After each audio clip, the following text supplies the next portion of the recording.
ওং নমো ভগবতে বাসুদেবায়। ওং নমো ভগবতে বাসুদেবায়। ওং নমো ভগবতে বাসুদেবায়। নারায়ণং নমস্কৃত্যং নরং চৈব নরোত্তমং দেবীং সরস্বতী ব্যাসং ততো জয়মুদীরয়েৎ। নষ্টপ্রায়েষু অভদ্রেষু নিত্যং ভগবতো সেবয়া ভগবতোত্তম শ্লোকৈর্ভক্তির্ভবতি নৈষ্ঠিকী।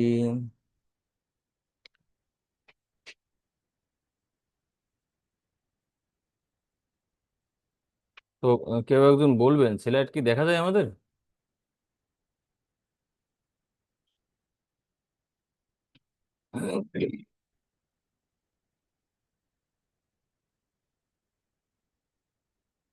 আপনারা কি স্লাইড দেখতে পাচ্ছেন?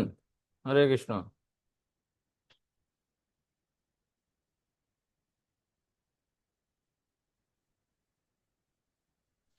হরে কৃষ্ণ প্রভু, যায় দেখা যায়। দেখা যাচ্ছে না? ঠিক আছে, ধন্যবাদ।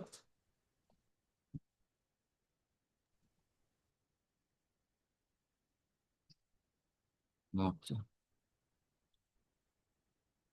শ্রীমদ্ ভগবদ গীতা স্টাডি কোর্স আর কোর্সে উপস্থিত সকল ছাত্রছাত্রীদেরকে কৃষ্ণপ্রীতি এবং শুভেচ্ছা।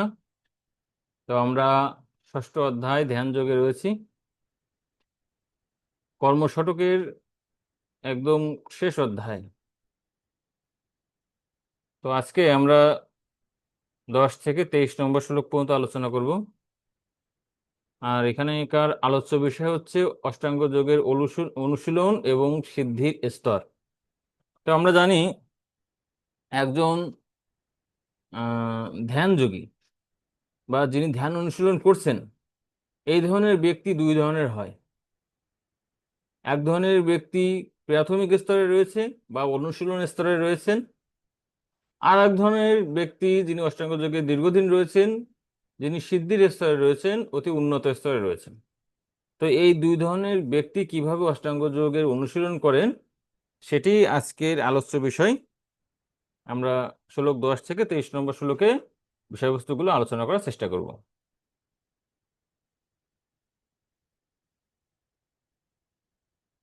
জয় শিল প্রভুপাদ কি জয়। শুরুতেই একটি গীতা মাহাত্ম্য আমরা অধ্যয়ন করব।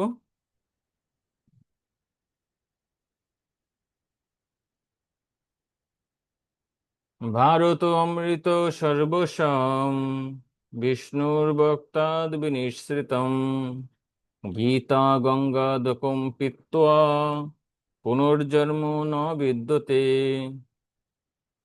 অনুবাদটি পড়বেন কেউ?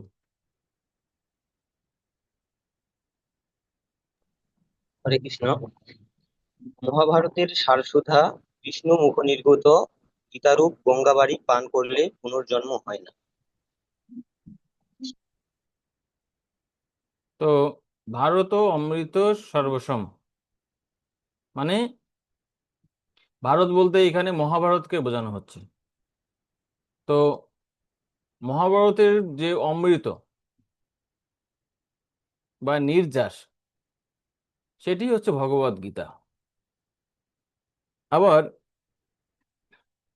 সেটি বিষ্ণুর বক্তাদ বিনিশ্রিতম। সেটা কার মুখ থেকে নিঃসৃত হয়েছে? ভগবান শ্রী বিষ্ণুর মুখপদ্ম থেকে বিনিশ্রিত হয়েছে। তো আমরা জানি যে গঙ্গা ভগবান শ্রী বিষ্ণুর পাদপদ্ম থেকে নিঃসৃত হয়েছে এবং গীতা ভগবানের মুখপদ্ম থেকে নিঃসৃত হয়েছে। তাহলে তত্ত্বের খাতিরে যদি ধরা হয়, কোনটি বেশি মাহাত্ম্যপূর্ণ?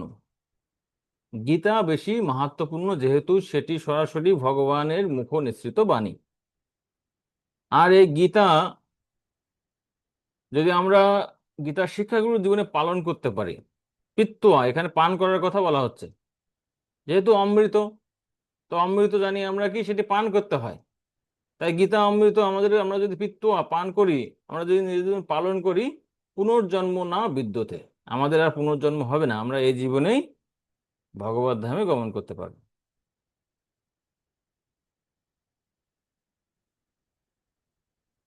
তো আমরা আলোচনা করছিলাম যে গত ক্লাসে 1 থেকে 9 নম্বর শ্লোক পর্যন্ত আমরা আলোচনা করেছি অষ্টাঙ্গ যোগে অগ্রগতি। তো শুরুতেই ভগবান শ্রীকৃষ্ণ বর্ণনা করছেন কিভাবে যোগ এবং সন্ন্যাস একই, অর্থাৎ কর্মযোগ এবং অষ্টাঙ্গ যোগ একই, কারণ উভয়েই একই ফল প্রদান করে এবং উভয়ের যে অভ্যন্তরীণ বিষয় বা তত্ত্ব এক, কিন্তু বাহ্যিক বিষয় হয়তো আলাদা রয়েছে। তারপরে আমরা 3 থেকে 4 নম্বর শ্লোকে আলোচনা করেছি যে দুই ধরনের অষ্টাঙ্গ যোগ রয়েছে। একটি হচ্ছে প্রাথমিক স্তরের অষ্টাঙ্গ যোগ আরুরুক্ষ, এবং উচ্চ স্তরের অষ্টাঙ্গ যোগ হচ্ছে আরুরু স্তর। তারপরে ভগবান শ্রীকৃষ্ণ ব্যাখ্যা করছেন 5 এবং 6 নম্বর শ্লোকে, সে প্রাথমিক স্তরের অষ্টাঙ্গ যোগ হোক অথবা অতি উচ্চ স্তরের অষ্টাঙ্গ যোগের অনুশীলন হোক, এক্ষেত্রে মন আসলে যে সব থেকে গুরুত্বপূর্ণ ফ্যাক্টর হিসেবে কাজ করে। মন যদি নিয়ন্ত্রণে থাকে, অষ্টাঙ্গ যোগী সহ যে কোনো আধ্যাত্মবাদী বা যোগীর ক্ষেত্রে মন সহায়ক, তখন মনটি হচ্ছে বন্ধু। কিন্তু যদি মন নিয়ন্ত্রণে না থাকে তাহলে মন আমাদের শত্রু। তাই অর্জুনকে প্রথমেই অষ্টাঙ্গ যোগে নিরুৎসাহিত করার জন্য ভগবান শ্রীকৃষ্ণ এই মন নিয়ন্ত্রণের কথা বলছেন। তারপরে আমরা গত ক্লাসে সর্বশেষ 7 থেকে 9 নম্বর শ্লোকে আলোচনা করেছিলাম যোগারূঢ় ব্যক্তির বৈশিষ্ট্য, কিভাবে তিনি সমগ্র পরিস্থিতিতে সমভাবাপন্ন, তিনি সকলকে সমান দেখেন এবং সর্ব পরিস্থিতিতে তিনি অবিচলিতভাবে থাকেন, জড় আসক্তি থেকে মুক্ত। এগুলো সব যোগারূঢ় ব্যক্তির বা উন্নত স্তরের অষ্টাঙ্গ যোগের বৈশিষ্ট্য আমরা আলোচনা করেছি। তো আজ আমরা এই 10 থেকে 23 নম্বর শ্লোক পর্যন্ত আলোচনা করব। তো এই সেকশনটাকে দুইটি ভাগে ভাগ করা যায়। প্রথমে 10 থেকে 17 পর্যন্ত এটি হচ্ছে অনুশীলনের স্তর, অর্থাৎ অষ্টাঙ্গ যোগের প্রাথমিক অনুশীলন কিভাবে করতে হয়, কি কি বিষয়গুলি আমাদের করণীয় পালন করতে হয়, কি কি বিষয় ত্যাগ করতে হয়, অষ্টাঙ্গ যোগের উদ্দেশ্য, এই সমস্ত বিষয়ে আলোচনা করা হয়েছে। এবং 18 থেকে 23 এটি হচ্ছে সিদ্ধির স্তর, অর্থাৎ অষ্টাঙ্গ যোগে সিদ্ধির বিবিধ লক্ষণ এবং উপলব্ধি এই বিষয়ে আলোচনা করা হয়েছে। আর আগামী ক্লাসে আমরা 24 থেকে 32 নম্বর শ্লোক পর্যন্ত আলোচনা করব। আর এখানে অষ্টাঙ্গ যোগের পূর্ণতা বিষয়ে আলোচনা করা হয়েছে, যে যোগারূঢ় স্তর অর্জনের পন্থা এবং সফলভাবে মনকে ফিরিয়ে আনার পদ্ধতি। তারপরে ব্রহ্মভূত স্তর, পরমাত্মা উপলব্ধি স্তর, এবং আলটিমেটলি সর্বত্র ভগবান শ্রীকৃষ্ণকে দর্শন করার স্তর, সে সম্পর্কে আলোচনা করা হবে। এবং 31 থেকে 32 সিদ্ধ যোগীর কার্যকলাপ সম্পর্কে বর্ণনা করা হবে। তো এভাবে অষ্টাঙ্গ যোগের বিশদ বর্ণনা করার পর আহ অর্জুনের মনে হচ্ছে দুশ্চিন্তা আসছে, ঠিক আছে, কারণ তিনি বুঝতে পারছেন যে অষ্টাঙ্গ যোগের ক্ষেত্রে মনটা নিয়ন্ত্রণ করা খুবই গুরুত্বপূর্ণ, কিন্তু তিনি বুঝতে পারছেন তার মনটা চঞ্চল। আর ভগবান শ্রীকৃষ্ণ বলছেন সমাধান হিসেবে, হ্যাঁ তোমার কথা ঠিক আছে, কিন্তু কেউ যদি অভ্যাস যোগে যুক্ত হয়, বাহ্যিক বিষয়ে অনাসক্ত হয়, তাহলে তিনি খুব সহজেই মন নিয়ন্ত্রণ করতে পারেন। এবং 36-এ ভগবান শ্রীকৃষ্ণ সিদ্ধান্ত প্রদান করছেন অষ্টাঙ্গ যোগের ক্ষেত্রে মন নিয়ন্ত্রণ করা আবশ্যক। তারপরে 37 থেকে 45 নম্বর শ্লোকে অর্জুনের মনে আবার সংশয় হয়েছে, যদি কোনো ব্যক্তি এত কঠিন একটি যোগ অনুশীলনে ব্যর্থ হয় তাহলে তার গন্তব্য কি হবে। ভগবান শ্রীকৃষ্ণ তার উত্তরে বলছেন 40 থেকে 45 পর্যন্ত, যে যোগী যদি ব্যর্থ হয় তার তার কোনো ক্ষতি নাই। তিনি যদি যোগারূঢ় স্তর অর্থাৎ প্রাথমিক পর্যায়ে যদি অসফল হন, তাহলে তিনি ধনী পরিবারে জন্মগ্রহণ করবেন। আর যদি অতি উন্নত স্তর বা যোগারূঢ় অবস্থায় পতিত হন, তাহলে তিনি যোগীকুলে জন্মগ্রহণ করবেন এবং উভয়ে কি করবেন, যোগে পুনঃপ্রতিষ্ঠিত হওয়ার চেষ্টা করবেন এবং এভাবে অবশেষে তিনি সিদ্ধি লাভ করেন। এবং সর্বশেষে ভগবান শ্রীকৃষ্ণ 46 এবং 47 নম্বর শ্লোকে সর্বশ্রেষ্ঠ যোগী, ভক্তি যোগীর কথা বর্ণনা করছেন, এবং যিনি ভক্তি যোগে ভগবানের সেবা করেন তিনি হচ্ছেন সর্বশ্রেষ্ঠ যোগী। তো চলেন আমরা আমাদের মূল সেশনে প্রবেশ করি। চলো 10 থেকে 23 পর্যন্ত অষ্টাঙ্গ যোগের অনুশীলন এবং সিদ্ধির স্তর। তো আহ, পূর্ববর্তী সেকশনের সাথে এই সেকশনের একটি মিল রয়েছে। প্রথমে অষ্টাঙ্গ যোগের সিদ্ধি সম্পর্কে আলোচনা করার পর ভগবান শ্রীকৃষ্ণ এখন অষ্টাঙ্গ যোগের অনুশীলনের পদ্ধতি নিয়ে আলোচনা করবেন। শ্লোক 9 থেকে শ্লোক 7 থেকে 9 পর্যন্ত অষ্টাঙ্গ যোগে একজন সিদ্ধ যোগীর বৈশিষ্ট্য সম্পর্কে আলোচনা করা হয়েছে। এখন সেই সিদ্ধির স্তরে যেতে গেলে আমাদের কি কি করণীয় রয়েছে সেই বিষয়গুলো মূলত পরবর্তী সেকশনগুলোতে আলোচনা করা হবে। তো প্রথমে আমরা দেখব 10 থেকে 17 নম্বর শ্লোক পর্যন্ত অষ্টাঙ্গ যোগের অনুশীলনের স্তর, কি কিভাবে অষ্টাঙ্গ যোগ অনুশীলন করতে হয়। তো 10 নম্বর শ্লোকে এখানে যোগারূঢ় স্তরে অনুশীলন বা উন্নত স্তরে একজন অষ্টাঙ্গ যোগী কিভাবে যোগ অনুশীলন করেন সেটি আমরা দেখব। যোগী যুঞ্জিত সততম আত্মনম রহস্যি স্থিতঃ একাকী যত চিতাত্মা নিরাশীর অপরিগ্রহ। পরবর্তী পড়বেন। যোগারূঢ় ব্যক্তি সর্বদা পরব্রহ্মে সংযুক্ত হয়ে তার দেহ, মন ও আত্মাকে নিয়োজিত করবেন। তিনি একাকী নির্জন স্থানে বসবাস করবেন এবং সর্বদা সতর্কভাবে তার মনকে বশীভূত করবেন। তিনি বাসনামুক্ত ও পরিগ্রহ রহিত হবেন। হরে কৃষ্ণ। হরে কৃষ্ণ। তো এখানে এই শ্লোকে বলা হচ্ছে যে যোগী, যোগী মানে এখানে অষ্টাঙ্গ যোগী, যুঞ্জিত সততম সর্বদাই যুক্ত থাকবেন। কিসের সাথে যুক্ত থাকবেন বলছেন? আত্মনম। তো আত্মনম বলতে এখানে পরব্রহ্ম বা ভগবানের সাথে যুক্ত থাকবেন। আর রহস্যই স্থিত, তো তিনি তার দেহ, মন এবং আত্মাকে কি করবেন? এই ভগবানের সেবায় যুক্ত করবেন বা ভগবানের চিন্তায় যুক্ত থাকবেন। একাকী যত চিতাত্মা, তো তিনি একাকী থাকবেন এবং তিনি তার ইন্দ্রিয় এবং মনকে সংযম করার চেষ্টা করবেন। নিরাশী, তো নিরাশী মানে কি? আশা মুক্ত বা বাসনা মুক্ত, তিনি হবেন বাসনা মুক্ত। আর অপরিগ্রহ, অপরিগ্রহ মানে কি? পরিগ্রহ রহিত। ঠিক আছে? অর্থাৎ তার যে জড় বস্তুর প্রতি মালিকানা বোধ থাকবে না। তিনি মনে করবেন সমস্ত কিছুর মালিককে, সমস্ত কিছুর মালিক হচ্ছেন পরমেশ্বর ভগবান শ্রীকৃষ্ণ বা শ্রী বিষ্ণু। তো ঠিক আছে, আমরা তাৎপর্য থেকে দেখি। তো এখানে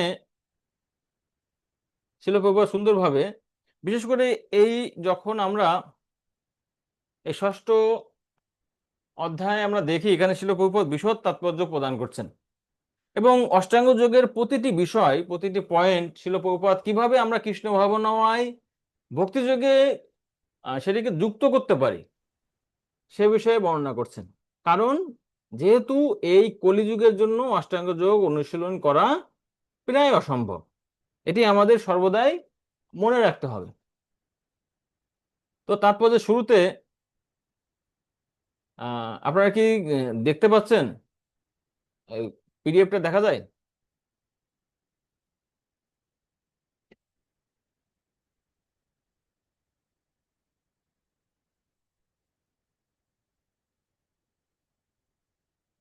কেউ একজন কথা বলবেন? হরে কৃষ্ণ প্রভু, হ্যাঁ দেখা যায়। আচ্ছা, ঠিক আছে, ধন্যবাদ। তো এখানে তাৎপর্যের শুরুতেই বলছেন যে স্তর বিশেষে শ্রীকৃষ্ণকে ব্রহ্ম, পরমাত্মা ও পরম পুরুষোত্তম ভগবান রূপে উপলব্ধি করা যায়। তো শ্রীমদ্ ভাগবতে একটি শ্লোক আছে যে বদন্তি তত্ত্ববিদস্তত্ত্বম ইয়ৎ জ্ঞানম অদয়ম ব্রহ্মতি পরমাত্মতি ভগবানেতি শব্দতে। তো আমরা জানি যে ভগবান শ্রীকৃষ্ণের 3 ধরনের প্রকাশ রয়েছে: ব্রহ্ম, পরমাত্মা এবং ভগবান। যেমন যদি একটি আমরা উদাহরণ প্রদান করি, যে তরল দুধ, আমাদের যে পঞ্চ ইন্দ্রিয় রয়েছে চোখ দিয়ে কি করতে পারি? আহ দুধটিকে আমি দেখতে পাই, তাই না? সেটা একটি সাদা বস্তু। তারপরে কান দিয়ে আমি শুনতে পারি যে দুধ অত্যন্ত পুষ্টিকর। নাক দিয়ে আমি ঘ্রাণ নিতে পারি। আবার আমার হাত দিয়ে আমি দুধটাকে স্পর্শ করতে পারি, এটি ঠান্ডা কি গরম। কিন্তু দুধের সর্বশ্রেষ্ঠ উপযোগ করা যাবে কোন ইন্দ্রিয়ের মাধ্যমে? সেটা হচ্ছে জিহ্বা ইন্দ্রিয়ের মাধ্যমে।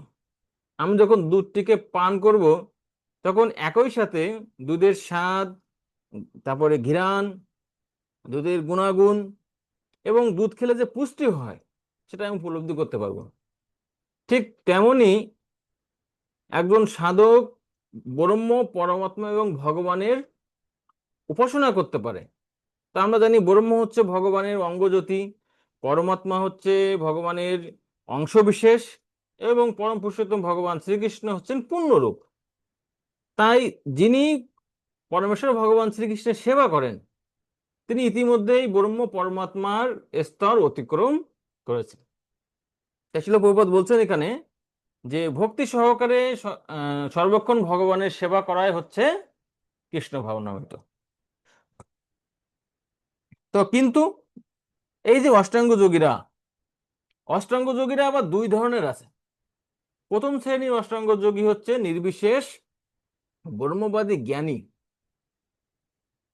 আর দ্বিতীয় শ্রেণীর অষ্টাঙ্গ যোগীরা হচ্ছে পতঞ্জলি যোগী, যারা পরমাত্মা ধ্যান করে।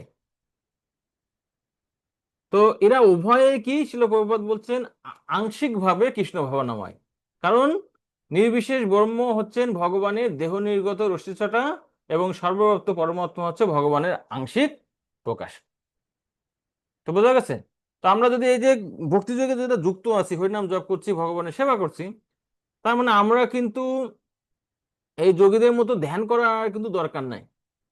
কারণ ব্রহ্ম পরমাত্মার যিনি উৎস, তার যেহেতু আমরা সেবা করছি, অটোমেটিক্যালি ব্রহ্ম পরমাত্মার উপাসনা করার যে ফল, ধ্যানের যে ফল আমরা লাভ করতে পারি।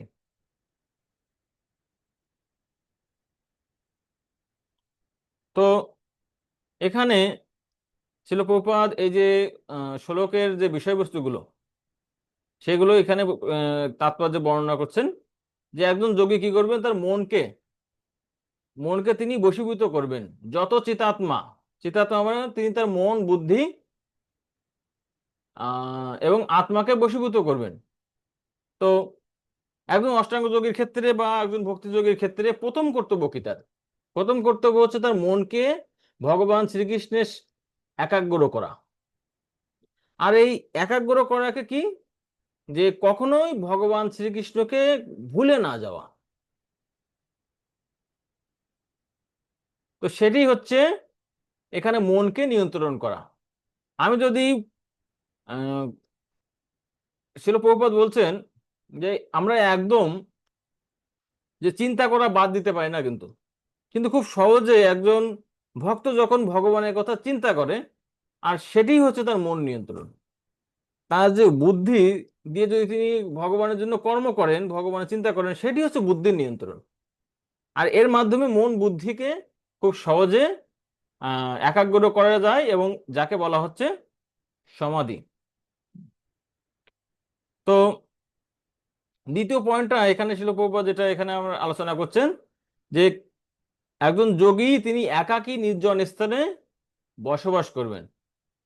কিন্তু আমরা দেখেছি যে শিল প্রভুপাদ কি কখনো একাকী বসবাস করছে? তিনি সর্বদাই আহ ভক্ত সঙ্গে বসবাস করছেন। বাহ্য বিষয়রূপী উপদ্রব থেকে দূরে থাকা উচিত। তো শিল প্রভুপাদ একটি স্থানে বলছেন যে ভগবত ভক্ত ছাড়া আর কারোর সঙ্গ করার কোনো প্রয়োজন নেই বলে তিনি সর্বদা একাকী। হ্যাঁ, ভক্তরা একত্রে থাকতে পারে, একত্রে হরিনাম করতে পারে, একত্রে সেবা করতে পারে। যেমন কিছুদিন আগে আপনারা রথ করেছেন, একত্রে উৎসব করতে পারে। তো সেটি কিন্তু আসলে এখানে নির্জনতা হিসেবে বর্ণনা করা হচ্ছে, কারণ সকলের উদ্দেশ্য কি ছিল সেখানে? ভগবানের সেবা করা। 3 নম্বর যে বিষয়টি এখানে আলোচনা করা হয়েছে সেটি হচ্ছে যে তিনি বাসনা মুক্ত হবেন, নিরাশির অপরিগ্রহ। তো আমরা এখানে এই বিষয়টি দেখি যে সাধকের কর্তব্য, সাধকের সতর্ক থাকা উচিত ভগবত প্রাপ্তির জন্য অনুকূল পরিস্থিতি গ্রহণ করা এবং প্রতিকূল পরিস্থিতি বর্জন করা। দৃঢ় সংকল্পের সঙ্গে অনাবশ্যক ভোগ বাসনা পরিত্যাগ করা উচিত, কারণ তা পরিগ্রহের বন্ধনের সৃষ্টি করে। তো এই যে ভোগ বাসনা ত্যাগ করা বা মালিকানা ত্যাগকে এখানে অপরিগ্রহ বলা হচ্ছে। তো সর্বদাই একজন অষ্টাঙ্গ যোগী বা কৃষ্ণ ভগবানের ভক্ত তিনি কি করবেন, যেটা ভক্তির অনুকূল সেটি গ্রহণ করবেন, প্রতিকূল বিষয়গুলি বর্জন করবেন। তো এই বিষয়ে ছিল প্রভুপাদ ভক্তি রসামৃত সিন্ধু থেকে দুইটা শ্লোক এখানে বর্ণনা করছেন। সেটি হচ্ছে যুক্ত বৈরাগ্য, অপরটি হচ্ছে ফল্গু বৈরাগ্য। তো যুক্ত বৈরাগ্য কি? যুক্ত বৈরাগ্য হচ্ছে অনাসক্তস্য বিষয়ান যথা অর্হম উপযুঞ্জত, অর্থাৎ জাগতিক বস্তুতে অনাসক্তি থাকতে হবে এবং সেগুলিকে যথা অর্হম উপযুঞ্জত মানে কি, সেগুলিকে ভগবানের সেবার উপযোগ করতে হবে, ব্যবহার করতে হবে। আর যে কোনো বস্তু, অনুকূল বস্তু যদি ভগবানের সেবায় নিযুক্ত করা হয়, নির্বন্ধ কৃষ্ণ সম্বন্ধে যুক্ত বৈরাগ্য উচ্চতে, তাকে বলা হচ্ছে এখানে যুক্ত বৈরাগ্য। তো দেখবেন যে সাধারণ যারা অন্যান্য যৌগিক পন্থায় রয়েছে, যারা যোগী রয়েছে, তারা সবকিছু ত্যাগ করে, এমনকি জাগতিক বিষয়বস্তুগুলোকেও ত্যাগ করে, যে না এগুলো হচ্ছে মায়া। যেমন এই যে মোবাইলটি আপনারা দেখতে পাচ্ছেন, এই মোবাইল বা ডেস্কটপ কম্পিউটার, ল্যাপটপ, যার মাধ্যমে আমরা ক্লাস দিচ্ছি, তাই না, জুমে। তো এটিকে কিসের সেবায় ব্যবহার করা হচ্ছে? কৃষ্ণ ভাবনাময়। কিন্তু এটি কিন্তু কৃষ্ণ ভাবনায় আমাদের ব্যবহার করার পূর্বে একটি জড় বস্তু ছিল। যেহেতু এখানে কৃষ্ণ কথার আলোচনার মাধ্যম হিসেবে এটি ব্যবহার করা হচ্ছে, তাই এটি হচ্ছে যুক্ত বৈরাগ্য। আর এটাই হচ্ছে নিরাশী এবং অপরিগ্রহ। এখানে আমার কোনো মালিকানা নাই, আমার কোনো কি বলে বাসনা নাই, শুধুমাত্র ভগবানের কথা প্রচার করা হচ্ছে এখানে মুখ্য বিষয়। তো আর একটি বিষয় এখানে আলোচনা করা হচ্ছে যে পরপঞ্চী উম, পরপঞ্চী কতয়া বুদ্ধা পরিসম্বন্ধ বস্তু ন।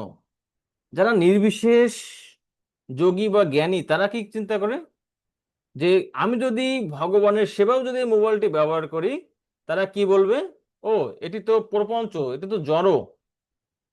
তাই তারা কি করে, এমনকি জাগতিক বিষয়বস্তুকে ত্যাগ করে।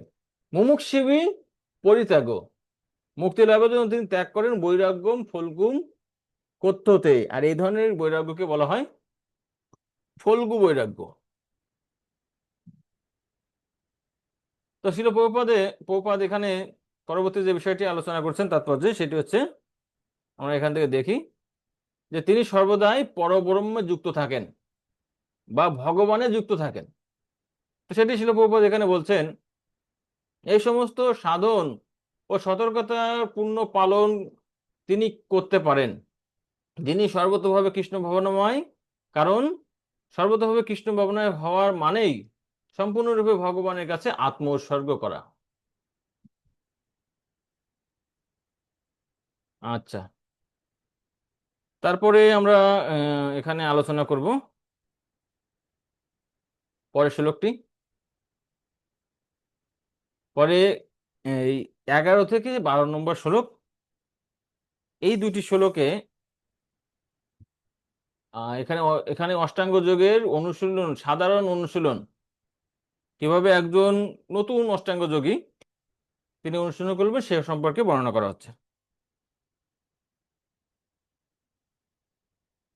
শৌচদেশে প্রতিষ্ঠাপ্য স্থিরম আসনম আত্মনম, না অতি উচ্চম উচ্ছ্রিতম না অতি নীচম চৈলা অজীন কুশোত্তরম, তত্র একাগ্র মনোকিত্বা যত চিত্ত ইন্দ্রিয় ক্রিয় উপাবিশ্বাসনে যুঞ্জাত যোগম আত্মবিশুদ্ধয়ে। হ্যাঁ, অনুবাদটি পড়েন। যোগ অভ্যাসের জন্য যোগী কুশাসনের উপর মৃগচর্মের আসন ও তার উপরে বস্ত্রাসন রেখে অতি উচ্চ বা অতি নিচু না করে সেই আসন পবিত্র স্থানে স্থাপন পূর্বক তাতে আসীন হবেন। সেখানে উপবিষ্ট হয়ে চিত্তশুদ্ধির জন্য চিত্ত, ইন্দ্রিয় ও ক্রিয়া সংযত পূর্বক মনকে একাগ্র করে যোগ অভ্যাস করবেন। হরে কৃষ্ণ। হরে কৃষ্ণ। তো কিভাবে যোগ অনুশীলন করতে হয় সেটি এখানে বর্ণনা করা হচ্ছে। আপনারাও চাইলে এভাবে অষ্টাঙ্গ যোগে অনুশীলন করতে পারেন, ঠিক আছে। কিন্তু যদি মনে করেন যে না, আসলে এই কলিযুগের পক্ষে অষ্টাঙ্গ যোগের মাধ্যমে সিদ্ধি অর্জন করা এটা দুরূহ, তাহলে কৃষ্ণ ভাবনাময় আমরা যেভাবে আছি সেভাবেই আমাদের জীবনটাকে আমরা অতিবাহিত করতে পারি। তো এই বিষয়ে আমরা তাৎপর্য দেখি, আমরা এখানে কিছু আলোচনা না করি। শিল প্রভুপাদ সুন্দর ভাবে এখানে ব্যাখ্যা করছেন এবং বর্তমান সময়ের জন্য আমাদের উপযোগী করে এই তাৎপর্য শিল প্রভুপাদ এখানে বলছেন। তো যোগ অনুশীলনের ক্ষেত্রে প্রথম কি দরকার? এখানে আসন, 3 ধরনের আসনের কথা বলা হচ্ছে, ঠিক আছে। যে সেই আসনটি কি, যে আসনটি স্থাপন করতে হবে সূচৌ দেশে, মানে পবিত্র স্থানে। সে আসনটি স্থাপন করতে হবে স্থিরম আসনম আত্মনম। তো সেই আসনটি আবার কেমন হবে? ন অতি উচ্ছেতম, মানে অতিরিক্ত উঁচু হবে না। উঁচু হলে কি হবে, আপনি ব্যালেন্স পাবেন না বা একটা ভয় কাজ করবে সবসময়। আবার নিচু হবে না, নিচু হলেও সমস্যা আছে। তার মানে এটা মিডিয়াম মিডিয়াম একটা ই থাকে, মাটি থেকে একটু উঁচু হবে আসনটা। আর সেই আসনের উপরে কি থাকবে? চৈল অজিন কুশোত্তরম। তো প্রথমে থাকবে হচ্ছে কুশ ঘাস। তো কুশ আসনটা কেন থাকে? তো কুশ ঘাসের আসনটা থাকে হচ্ছে, কুশ হচ্ছে পবিত্র, যে কোনো যজ্ঞ, ধ্যান, তপস্যার ক্ষেত্রে কুশ ঘাস লাগে, আপনারা দেখবেন। তো প্রথমে হচ্ছে কুশ ঘাসের আসন থাকবে। কিন্তু যদি আপনি কুশাসনের উপরে বসে যদি ধ্যান করেন, সমস্যাটা কি হবে? যে যেহেতু দীর্ঘক্ষণ আসনে বসতে হবে, তো কুশাসন কিন্তু একটু ধারালো থাকে, তো আপনি ওখানে বসে আরাম পাবেন না। তাই কি করতে হবে? দ্বিতীয় যে আসনটি রয়েছে সেটি হচ্ছে যে হরিণের চামড়া অথবা অন্য কোনো পশুর চামড়া, সেটি দিতে হবে। তো পশুর চামড়া কেন দিতে হবে? যে যখন যোগাসন করা হয় তখন যদি ছোটখাটো কীট পতঙ্গ, যেমন পিঁপড়া বা অন্যান্য যে কীট পতঙ্গগুলো মাটিতে থাকে, তারা কি করতে পারে, গায়ে উঠে কামড়াতে পারে, ফলে যোগ অনুশীলনে সমস্যা হয়। তাই যখন এই ধরনের যে চামড়ার আসনগুলো থাকে, সেখানে কিছু কেমিক্যাল থাকে, যার ফলে এই সমস্ত পোকামাকড়গুলো সেই ব্যক্তি থেকে দূরে থাকে, ফলে তিনি নির্বিঘ্নে যোগাসন চালাতে পারেন। তো তারপরে কি, তারপরে রয়েছে যে বস্ত্রাসন। বস্ত্রাসনটা কেন দেওয়া হয়? কারণ এই বস্ত্রের আসনের মাধ্যমে একটু আরাম পাওয়া যায়। এজন্য 3 ধরনের আসন সেখানে যোগীরা স্থাপন করেন। তত্র একাগ্র মন। আর এইভাবে তিনি মনকে একাগ্র করতে চান, যত চিত্ত ইন্দ্রিয় ক্রিয়া, এবং তিনি মন, বুদ্ধি এবং অন্যান্য ইন্দ্রিয় যে ক্রিয়াগুলো আছে সেগুলোকে দমন করেন। উপা বিষাদ আসনে যুঞ্জাত যোগম আত্মবিশুদ্ধ হয়। তাই তিনি নিজেকে শুদ্ধ করার জন্য সেই আসনে বসে ধ্যান যোগের মাধ্যমে নিজেকে শুদ্ধ করার চেষ্টা করেন। তো এটাই হচ্ছে মূলত হচ্ছে আসন এবং ধ্যান যোগের প্রাথমিক বিষয়। তো শিল প্রভুপাদ শুরুতে এই যে আহ, কথাটি আছে যে শৌচ দেশে, শৌচ দেশে মানে কি পবিত্র স্থান। তো এই পবিত্র স্থান সম্পর্কে শিল প্রভুপাদ এখানে তাৎপর্য বলছেন। পবিত্র স্থান বলতে এখানে তীর্থস্থান বলা হয়, কিন্তু বর্তমান সময়ে ওই ধরনের তীর্থস্থানে গিয়ে মানুষের যোগদান না করে শহরের বিভিন্ন স্থানে বা কোনো গৃহে বা যেখানে যোগ কেন্দ্র আছে সেখানে গিয়ে করে। তো সেটা না। যে যোগীরা কি করতেন আগে, তাদের সংসার জীবন ত্যাগ করে হোক বা অন্য কোনো সময় তারা গৃহ ত্যাগ করে বিভিন্ন বৃন্দাবন, মথুরা, ঋষিকেশ বা পবিত্র কোনো স্থানে গিয়ে তিনি ধ্যান করতেন। কিন্তু বর্তমান মানুষের পক্ষে কি এই সমস্ত স্থানে গিয়ে আপনি ধ্যান করতে পারবেন? সম্ভব না। তাই আহ শিল প্রভুপাদ বলছেন যে যে কোনো ইস্কন মন্দির হোক অথবা মন্দির হোক, ঠিক আছে, অথবা গৃহেও আমরা কি করতে পারি, আমরা ভগবানের আরাধনা করতে পারি। আরে কলিযুগে তো আসলে ধ্যান করা যায় না। তাই শিল প্রভুপাদ একটি পুরাণের দৃষ্টান্ত প্রদান করছেন, বৃহৎ বৃহৎ নারদীয় পুরাণ। সেখানে বলছেন যে হরের নাম ও হরের নাম ও হরের নামৈব কেবলম কলৌ নাস্তব্য নাস্তব্য নাস্তব্য গতির অন্যথা। এই কলিযুগের জন্য আমরা যদি হরে কৃষ্ণ কৃষ্ণ কৃষ্ণ হরে হরে, হরে রাম রাম রাম হরে হরে, এই মহামন্ত্র কীর্তন করতে পারি, তো খুব সহজেই কিন্তু আমরা এই অষ্টাঙ্গ যোগের ফল বা তার থেকে বেশি ফল লাভ করতে পারি।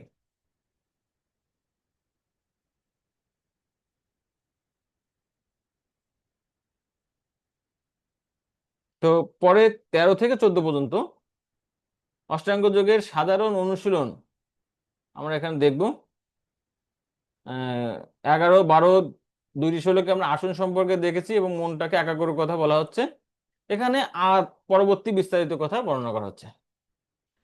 সমম কায় শির গিব্রম ধারয়ান অচলম স্থিরম সংপ্রেক্ষ নাসিকাগ্রম সম দিশৌ চ অবলোকয়ন প্রশান্ত আত্মা বিগত ভি ব্রহ্মচারী বতে স্থিত মনোসংযম মচ্চিত্ত যুক্ত আসিত মৎপর।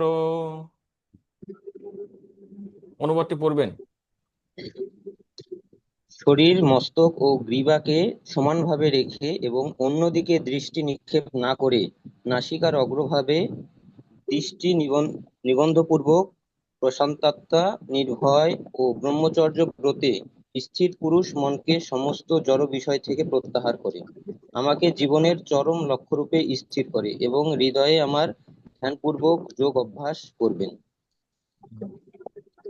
তো অষ্টাঙ্গ যোগের ক্ষেত্রে আসনে বসার পর এভাবে দেখা যাচ্ছে হেলে বসা যাবে না, কোথাও একটু হেলান দেওয়া যাবে না, যে সমান থাকবে আমার শরীর, তারপরে মাথা, তারপরে যে এই গিবরা, এগুলো সমস্ত কিছু একদম সমানভাবে স্থিরভাবে বসতে হবে। আর সম্প্রেক্ষ নাসিকাগ্রম, তাকাতে হবে কোথায়? তাকাতে হবে এই যে নাকের আগায়। ঠিক আছে। দিশশ্চ অবলোকয়ন, অন্য কোনো দিকে অন্য কোনো দিকে বা সেগুলো দৃষ্টি নিক্ষেপ করা যাবে না, তাকাতে হবে এখানে। তো আহ পঞ্চম অধ্যায়ের 27 এবং 28 নম্বর শ্লোকে বলছিল কি, যে দুই ভ্রুর মাঝখানে। তো দুইটি করা যায়। যারা যোগ অনুশীলন করেন হয়তো আহ চোখটি দিয়ে এই চোখের দুইটি মণিকে একদম নাকের দিকে আছে দৃষ্টি নিক্ষেপ করতে হবে। তো কেন হচ্ছে নাকের দিকে দৃষ্টি নিক্ষেপ করতে হয়? কারণ যদি আপনি চোখটা খোলা রাখেন, তো প্রকৃতিতে যে বিভিন্ন ধরনের ঘটনাগুলো হয় না, সেগুলো দেখলে আমাদের মনগুলো বিচলিত হয়ে যায় বা আমরা সেইগুলো চিন্তা করি। তো তিনি তো আর ভগবানের ধ্যান করতে পারবেন না। আবার যদি চোখ সম্পূর্ণ বন্ধ করে রাখেন, তাহলে সমস্যাটা কি, তিনি হয়তো কিছুক্ষণ পর ঘুমিয়ে পড়বেন। তাই চোখ আহ অর্ধ নিমিলিত অবস্থায় থেকে যোগা অনুশীলন করাই সব থেকে শ্রেয়। আর হচ্ছে প্রশান্ত আত্মা বিগত ভি, একজন যোগী এভাবে যিনি যোগ অনুশীলন করছেন, তিনি তার আহ, বুদ্ধি বা হৃদয় মন শান্ত থাকবে। বিগত ভি, বিগত ভি মানে শিল প্রভুপাদ বলছেন তিনি ভয় থেকে মুক্ত হবেন। কারণ অষ্টাঙ্গ যোগ যিনি অনুশীলন করেন, সেটি কোথায় অনুশীলন করেন? বনে, গুহাতে, জঙ্গলে। তো সেখানে কিন্তু বিভিন্ন ধরনের বিপদ রয়েছে। তো তিনি যদি ভয় থেকে যদি মানে দূরে না থাকেন, ভয় মুক্ত যদি না হন, তাহলে তার পক্ষে কিন্তু জঙ্গলে গিয়ে বা একাকী অষ্টাঙ্গ যোগ সাধন করা সম্ভব নয়। তাই তিনি ভয় থেকে মুক্ত হবেন এবং ব্রহ্মচর্য ব্রত তিনি পালন করবেন। তো কেন তিনি ব্রহ্মচর্য ব্রত পালন করবেন, তো সেগুলো তাৎপর্য সুন্দর ছিল, প্রপাত সুন্দরভাবে বলছেন, আমরা সেখানে আলোচনা করব। এবং মন সংযম মচ্চিত্ত, এখানে বলছেন তিনি মন সংযম করে মচ্চিত্ত যুক্ত আশিত মত পড়ো, তিনি আমার প্রতি ভক্তি পরায়ণ হবেন, আমাকে চিন্তা করবেন। তার মানে আমরা এখানে দেখতে পাচ্ছি অষ্টাঙ্গ যোগের উদ্দেশ্যটা কি। ভগবান বলছেন আমার কথা চিন্তা করা, আমার প্রতি ভক্তি পরায়ণ হওয়া। ঠিক আছে। এখানে কিন্তু খুব মানে ভগবান নিজেই কিন্তু বর্ণনা করলেন, তাই না? আমরা দেখলাম।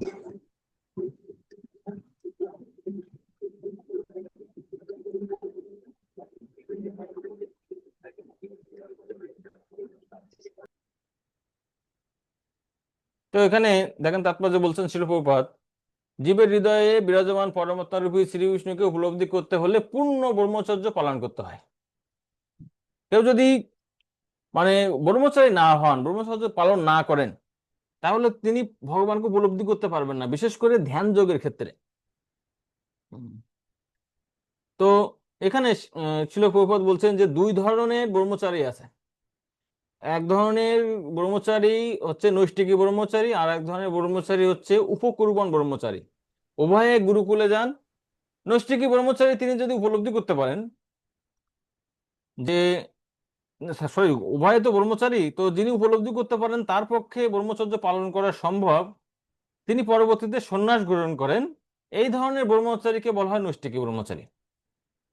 আর এক ধরনের ব্রহ্মচারী আছে, তারা গুরুকুলে শিক্ষা দীক্ষার পর তিনি যে চিন্তা করেন তার পক্ষে সারা জীবন ব্রহ্মচর্য পালন করা সম্ভব নয়, তিনি তখন গৃহস্থ আশ্রমে প্রবেশ করেন।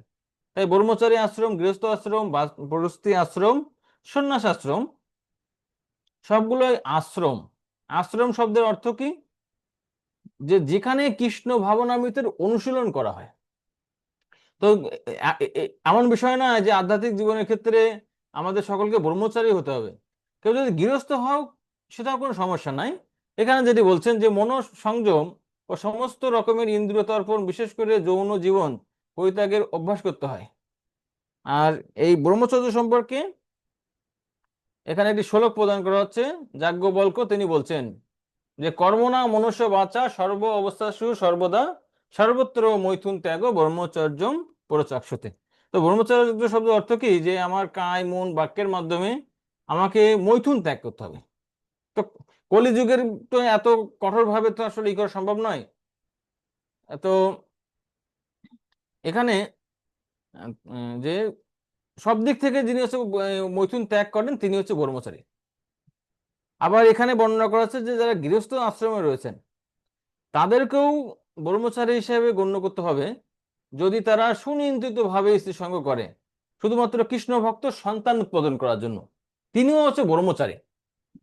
এজন্য ব্রহ্মচারীকে কোনো আশ্রমে বা ইসের মধ্যে না ফেলে আমরা যদি আধ্যাত্মিক জীবনে যে আশ্রম, যে বর্ণে যতটুকু মানে সুযোগ দেওয়া হয়েছে নিয়ন্ত্রণের মধ্যে থেকে, সেগুলো পালন করলে আমি যে কোনো আশ্রমে ভগবানকে লাভ করতে পারি। সেটাই হচ্ছে এখানে মুখ্য বিষয়। তো গৃহস্থ আশ্রমে ভক্তি যোগের ক্ষেত্রে আমি যে কোনো আশ্রম গ্রহণ করতে পারি, কিন্তু এই জ্ঞান যোগী বা ধ্যান যোগীর ক্ষেত্রে এক্ষেত্রে যে ব্রহ্মচর্যটা অত্যন্ত গুরুত্বপূর্ণ, না হলে তিনি আসলে সিদ্ধি লাভ করতে পারেন না। তো আপনি যে আশ্রমে থাকেন না কেন, এই ধরনের বাসনা আমাদের আহ তখনই কমবে। ব্রহ্মচর্য পালন করে কলিযুগের জন্য সহজ নয়, কিন্তু শুধুমাত্র একটি পন্থা, সেটি সহজ। সেটি ভগবদ গীতার 59 নম্বর শ্লোকে আলোচনা করা হয়েছে যে বিষয় বিনির্বর্তন্তে নিহারস্য দেহিন রসবর্জম রসপিয়স্য পরম দৃষ্টা নিবর্ততে। কেউ যদি উচ্চতর স্বাদ পায়, কৃষ্ণ ভাবনাময় অনুশীলনে উচ্চতর স্বাদ পেলে তাকে জাগতিক বিষয়ে তুচ্ছ সুখ ভোগের জন্য তিনি বিচলিত হন না। তাই এটি হচ্ছে সব থেকে গুরুত্বপূর্ণ বিষয়।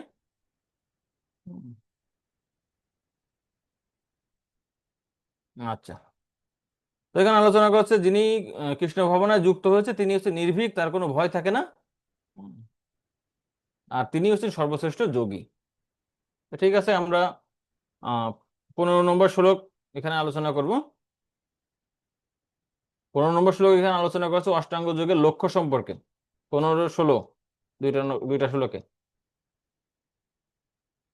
তো যুঞ্জন্যেবং সদাত্মনম যোগী নিয়ত মানসঃ শান্তি নির্বাপম পরমম মৎসংস্থাম অধিগচ্ছতি। হ্যাঁ, অনুবাদটি পড়েন। এভাবে দেহ, মন ও কার্যকলাপ সংযত করার অভ্যাসের ফলে যোগী জড়বন্ধন থেকে মুক্ত হয়ে আমার ধাম প্রাপ্ত হন। তো এই শ্লোকে অষ্টাঙ্গ যোগ যিনি পালন করেন, হুম, তার ফলে তার কি লাভ হয়, তার উদ্দেশ্যটা কি? এখানে দুইটি উদ্দেশ্য বর্ণনা করা হচ্ছে। যে যিনি যথাযথভাবে অষ্টাঙ্গ যোগ পালন করেন তার দেহ মন এবং তার কার্যকলাপগুলো সংযত হয় নিয়ত। তারপর বলছেন যে শান্তিম, তিনি শান্তি লাভ করে এবং শান্তিম নির্বাণম পরমনাম, যে তিনি জড়জাগতিক বন্ধন থেকে মুক্ত হতে পারেন। মত সংস্থাপন অধিক গচ্ছতি, মুক্ত হয়ে তিনি আমার কাছে ফিরে আসেন। তো এটাই হচ্ছে অষ্টাঙ্গ যোগের লক্ষণ, অষ্টাঙ্গ যোগের লক্ষ্য বা উদ্দেশ্য। তো 16 এবং 17 নম্বর শ্লোকে এখানে অষ্টাঙ্গ যোগের কিছু বিধিনিষেধ এখানে আলোচনা করা হচ্ছে। 16 নম্বর শ্লোকে এখানে আলোচনা করা হচ্ছে যে কে অষ্টাঙ্গ যোগ অনুশীলন করতে পারেন না। না অতি অশ্নুতস্তু যোগ অস্তি ন চৈকান্তম অনশ্নুত ন চাওতি স্বপ্নশীলস্য জাগ্রত নৈব চা অর্জুন। হ্যাঁ, পড়েন। হে অর্জুন, অধিক ভোজনকারী, নিতান্ত অনাহারী, অধিক নিদ্রাপ্রিয় ও নিদ্রাশূন্য ব্যক্তির যোগী হওয়া সম্ভব নয়। তো এখানে যিনি অধিক আহার করে তিনি কেন যোগী হতে পারবেন না? কারণ অধিক আহার করলে তার ইন্দ্রিয়ের বেগ নিয়ন্ত্রণে থাকবে না, এবং অধিক ভোজন করলে দেখবেন, আমরাও দেখি যে বেশি নিদ্রা তখন পায়, ফলে তার সময় নষ্ট হবে, তার ইন্দ্রিয়গুলো কন্ট্রোলে থাকবে না। তাই অধিক ভোজনকারী আবার নিতান্ত অনাহারী তিনিও যোগী হতে পারেন না, কারণ তারপরে তার শরীর টিকবে না। হ্যাঁ, তার তার মনটাও তখন চঞ্চল হতে পারে। তারপরে অধিক নিদ্রা প্রিয়, অর্থাৎ তিনি বেশি ঘুমান, তিনিও যোগী হতে পারবেন না। আবার নিদ্রা শূন্য ব্যক্তিও যোগী হতে পারবেন না, কারণ তিনি যখন যোগ ধ্যান করবেন তখন তার কি হবে, ঘুম আসবে। ঠিক আছে। তাই এখানে কোনো এক্সট্রিম বলা হচ্ছে না, পরিমিত যিনি অনুশীলন করেন তিনি যোগী হতে পারেন। তো শিল প্রভুপাদ এখানে তাৎপর্য এখানে বর্ণনা করছেন। আমরা একটু তাৎপর্য থেকে কয়েকটি বিষয় এখানে আলোচনা করব।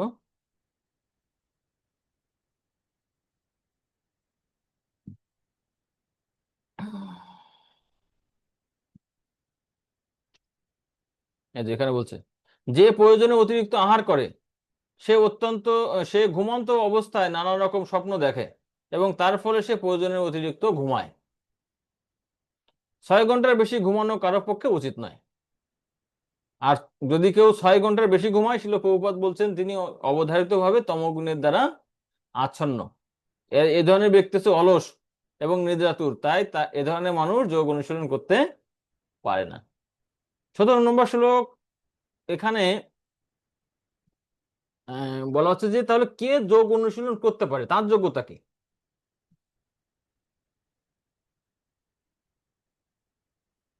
খুবই গুরুত্বপূর্ণ শ্লোক। এটি শুধুমাত্র অষ্টাঙ্গ যোগের ক্ষেত্রে নয়, আমাদের ভক্তি যোগের ক্ষেত্রে গুরুত্বপূর্ণ শ্লোক।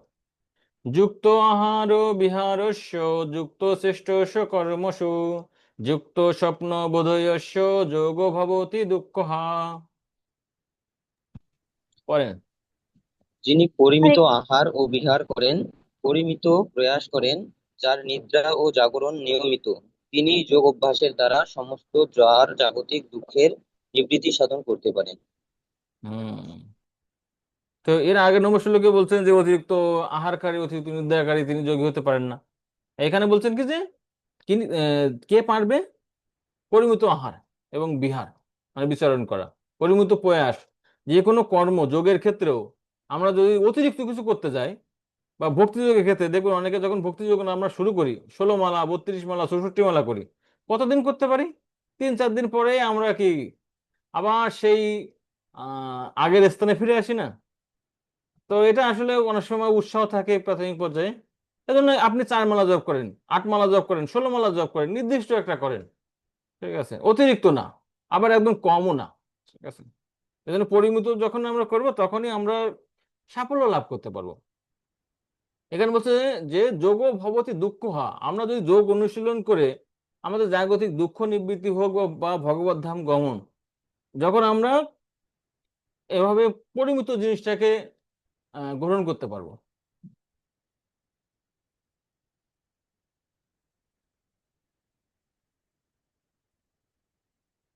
আচ্ছা,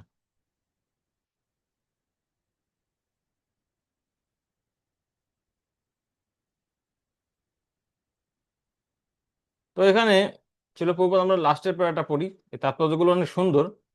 আপনারা অবশ্যই অধ্যয়ন করবেন এই বিষয়গুলো পরবর্তীতে, বা যারা পড়ছেন ধন্যবাদ। কৃষ্ণ সেবা ছাড়া কৃষ্ণ ভক্ত আর কোনোই কর্ম করেন না, তাই তার প্রতিটি কর্মই সংযত এবং ইন্দ্রিয় তৃপ্তির কলুষ থেকে মুক্ত। কৃষ্ণ ভক্তের যেহেতু ইন্দ্রিয় তৃপ্তির বাসনা থাকে না, তাই তার জড় সুখভোগের কোনো অবকাশ নেই। যেহেতু তার কর্ম, বাক্য, নিদ্রা, জাগরণ এবং সব রকমের দৈহিক কর্ম সুনিয়ন্ত্রিত, তাই তিনি কখনোই জড়জাগতিক ক্লেশ ভোগ করেন না। কেন ভক্তরা জড়জাগতিক ক্লেশ ভোগ করে না? জগতে কি ক্লেশের অভাব আছে? ত্রিতাপ ক্লেশ তো সবারই আছে, কিন্তু যেহেতু তিনি পরিমিত, সবকিছুকেই একটা তার ব্যালেন্স থাকে, তার জন্য তিনি সেই ক্লেশগুলোকে ভোগ করেন না। ঠিক আছে, তো পরের শ্লোক আমরা যাই। 18 থেকে 23 পর্যন্ত এখানে অষ্টাঙ্গ যোগের সিদ্ধি সম্পর্কে, সিদ্ধির স্তর সম্পর্কে আলোচনা করা হচ্ছে। অষ্টাঙ্গ যোগের সিদ্ধি: যদা বিনিয়তম চিত্তম আত্মনি এব অবতিষ্ঠতে নিস্পৃহ সর্বকামেভ্যো যুক্ত ইতি উচ্যতে তদা। হ্যাঁ, পড়েন।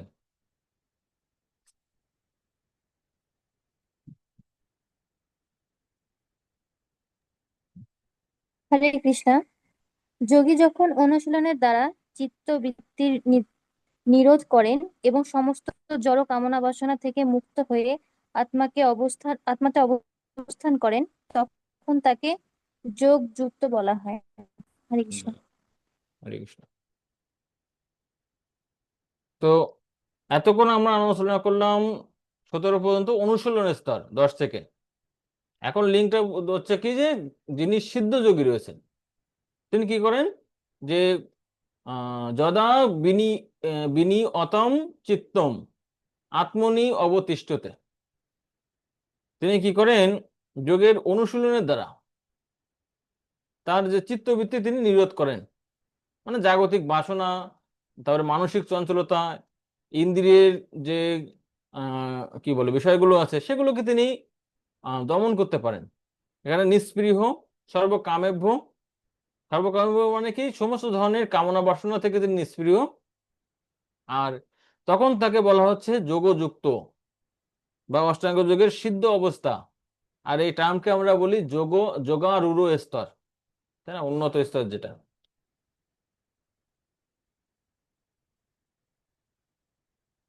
19 নম্বর শ্লোক। এই 19 নম্বর শ্লোকে, এখানে এই 18 নম্বর শ্লোকে যে অষ্টাঙ্গ যোগের সিদ্ধ ব্যক্তির একটা দৃষ্টান্ত প্রদান করা হচ্ছে, কিভাবে তার মনটাকে তিনি নিয়ন্ত্রণ করেন, তার একটা উপমা আমরা এখানে দেখতে পাচ্ছি। যথা দীপ নিবাতস্থ নেঙ্গতে সমপাস্মিতা যোগিন যত চিত্তস্য যুঞ্জত যোগমাপ্তনম। হ্যাঁ, পড়েন। বায়ুশূন্য স্থানে দীপশিখা যেমন কম্পিত হয় না, চিত্তবৃত্তির নিরোধ অভ্যাসকারী যোগীর চিত্ত তেমন আত্মবিষয়ক ধ্যানে অবচলিত থাকে।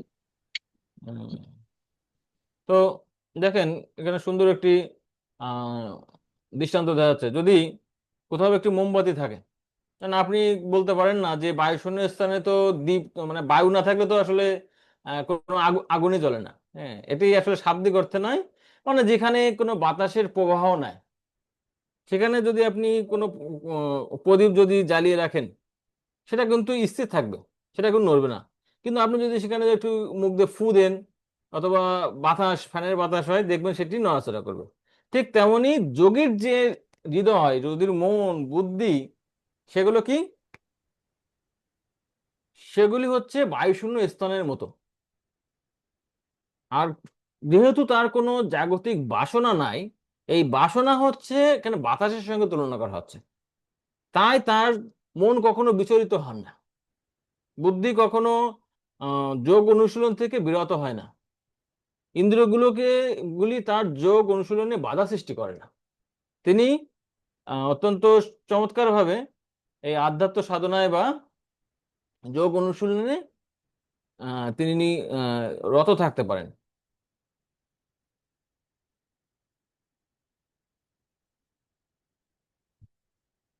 তো এখানে 18 নম্বর শ্লোকে একটা সুন্দর বিষয় বলছে কিভাবে যোগী হচ্ছে তার মনকে সর্বদা ভগবানের সেবায় যুক্ত থাকতে পারেন।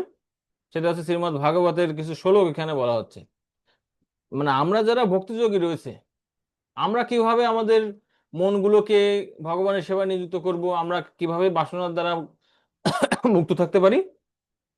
সেটা হচ্ছে কি যে আমাদের মন যখন ভগবান শ্রীকৃষ্ণের পাদপদ্মে নিযুক্ত থাকে, আমরা যখন ভগবানের কথা কীর্তন করি, আমাদের হস্ত দ্বারা যখন ভগবানের মন্দিরগুলো মার্জন করি, সেবা করি, আর কর্ণ দিয়ে যখন ভগবানের কথা শ্রবণ করি, ভগবানের যে বিগ্রহ দর্শন করি, ভক্ত সঙ্গ করি, তো এ ধরনের যে সমস্ত নববিধা ভক্তি যখন আমরা পালন করি, অটোমেটিক্যালি আমাদের মন, আমাদের ইন্দ্রিয়, আমাদের বুদ্ধি সেগুলো শান্ত হয়ে যায়, যেটা অম্বরীশ মহারাজের জীবনে আমরা দেখতে পাই।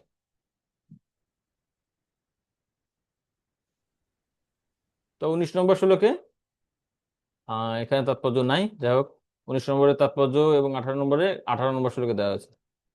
তো আমরা এখন 20 নম্বর শ্লোক দেখব। এখানে 20 থেকে 23 পর্যন্ত এই লাস্ট সেকশনে এখানে অষ্টাঙ্গ যোগের সমাধি সম্পর্কে বলা হচ্ছে। তো একসাথেই আছে, আমরা একসাথে পড়বো। যত্র উপরমতে চিত্তম নিরুদ্ধম যোগ সেবয়া, যত্র চৈবাত্মনাত্মনম পশ্যন্নাত্মনি তুষ্যতি, সুখমাত্যন্তিকম যত্তদ বুদ্ধিগ্রাহ্যমতীন্দ্রিয়ম, বেত্তি যত্র ন চৈবায়ম স্থিতশ্চলতি তত্ত্বতঃ, যম লব্ধ্বা চাপরম লাভম মন্যতে ন অধিকম ততঃ, যস্মিন স্থিতো ন দুঃখেন গুরুণা ওপি বিচল্যতে, তম বিদ্যাৎ দুঃখ সংযোগ অবিয়োগম যোগ সঙ্গীতম। হ্যাঁ, ঠিক আছে, অনুবাদটি পড়েন 3টি শ্লোকের, 4টি শ্লোক। যোগ অভ্যাসের ফলে যে অবস্থায় চিত্ত সম্পূর্ণরূপে জড় বিষয় থেকে প্রত্যাহার হয়, সেই অবস্থাকে যোগ সমাধি বলা হয়। এই অবস্থায় শুদ্ধ অন্তঃকরণ দ্বারা আত্মাকে উপলব্ধি করে যোগী আত্মাকেই পরম আনন্দ আস্বাদন করেন। সেই আনন্দময় অবস্থায় অপ্রাকৃত ইন্দ্রিয়ের দ্বারা অপ্রাকৃত সুখ অনুভূত হয়। এই পারমার্থিক চেতনায় অবস্থিত হলে যোগী আর আত্মতত্ত্বজ্ঞান থেকে বিচলিত হন না, এবং তখন আর অন্য কোনো কিছুই লাভই তার থেকে অধিক বলে মনে হয় না।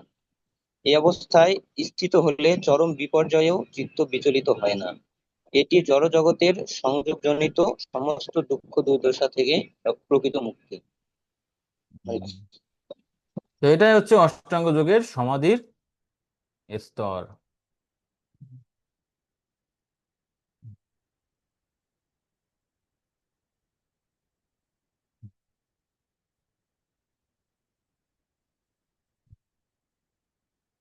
এখানে এই যোগের 2 ধরনের সমাধির কথা বলা হচ্ছে, সম্প্রাজ্ঞত সমাধি এবং অসম্প্রাজ্ঞত সমাধি।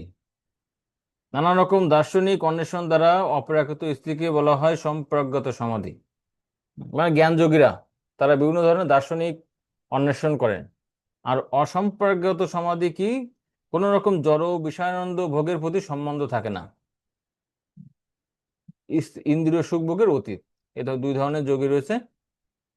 আচ্ছা, তো ঠিক আছে, আমরা আজকে এই পর্যন্তই রাখি। হুম, তো আগামী ক্লাসে আপনারা 24 থেকে 32